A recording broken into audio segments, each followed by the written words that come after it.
بسم اللہ الرحمن الرحیم شروع اللہ کے نام سے جو بڑا مہربان نہایت رحم والا ہے۔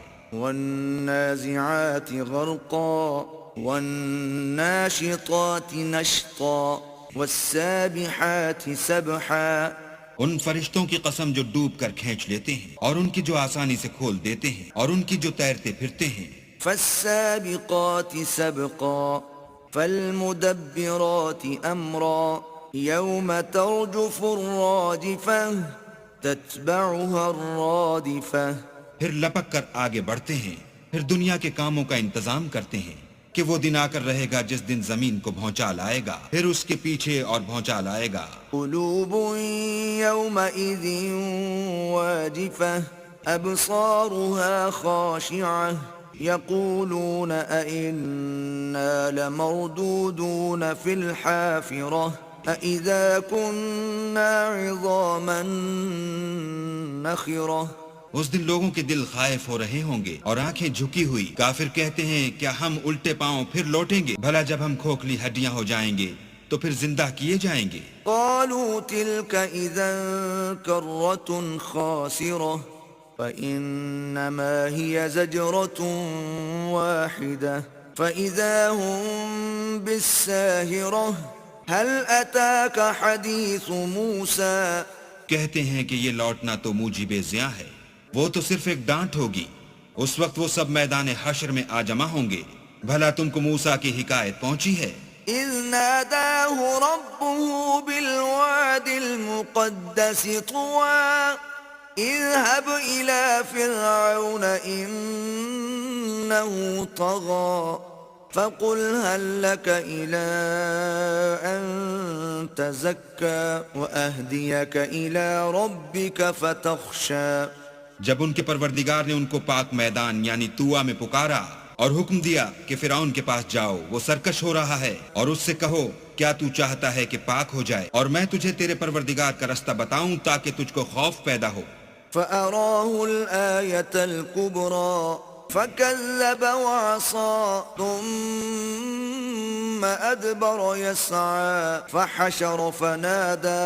غرض انہوں نے اس کو بڑی نشانی دکھائی مگر اس نے جھٹلایا اور نہ مانا، پھر لوٹ گیا اور تدبیریں کرنے لگا اور لوگوں کو اکٹھا کیا اور پکارا۔ فقال أنا ربكم الأعلى فأخذه الله نكال الآخرة والأولى إن في ذلك لعبرة لمن يخشى۔ کہنے لگا کہ تمہارا سب سے بڑا مالک میں ہوں، تو اللہ نے اس کو دنیا اور آخرت دونوں کے عذاب میں پکڑ لیا۔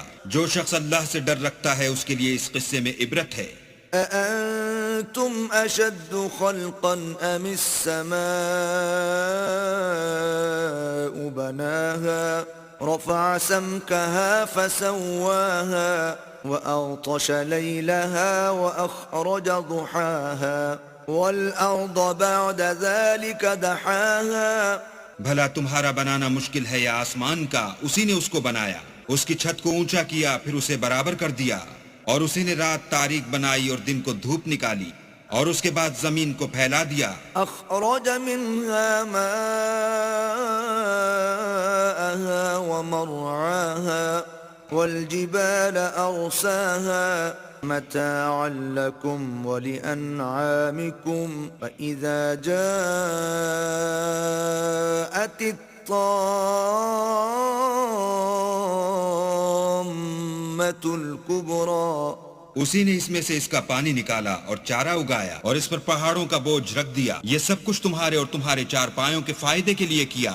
تو جب بڑی آفت آئے گی، يوم يتذكر الإنسان ما سعى وبرزت الجحيم لمن يرى فأما من طغى وآثر الحياة الدنيا۔ اس دن انسان اپنے کاموں کو یاد کرے گا اور دوزخ دیکھنے والے کے سامنے نکال کر رکھ دی جائے گی۔ تو جس نے سرکشی کی اور دنیا کی زندگی کو مقدم سمجھا، فإن الجحيم هي المأوى وأما من خاف مقام ربه ونهى النفس عن الهوى فإن الجنة هي المأوى يسألونك عن الساعة أيان مرساها اس کا ٹھکانہ دوزخ ہے، اور جو اپنے پروردگار کے سامنے کھڑے ہونے سے ڈرتا اور جی کو خواہشوں سے روکتا رہا اس کا ٹھکانہ بہشت ہے۔